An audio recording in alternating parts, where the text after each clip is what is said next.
بالجيش هاك الحين معاشنا مغارم 120 عام 78.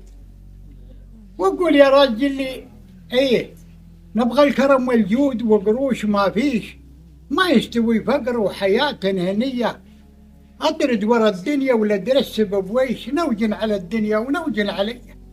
واخذت لي 15 عام في الجيش، واليوم شفت بين الشيء فيه. اصبر ورابط مع عيال مدغيش، بشرف وظيفة لو ما اجيب لي.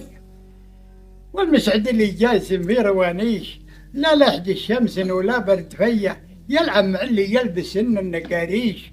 ما جرب الدنيا على كنية، ولا دربوه اللي علاهم طرابيش. عنده ولا الطابور قد مسرية، يا أهل الونيت اللي بغيت المطاريش يمسكون هاك الحين اللي يهرب. يا أهل الونيت اللي بغيت المطاريش، الله عليكم وقفوا لي شوية.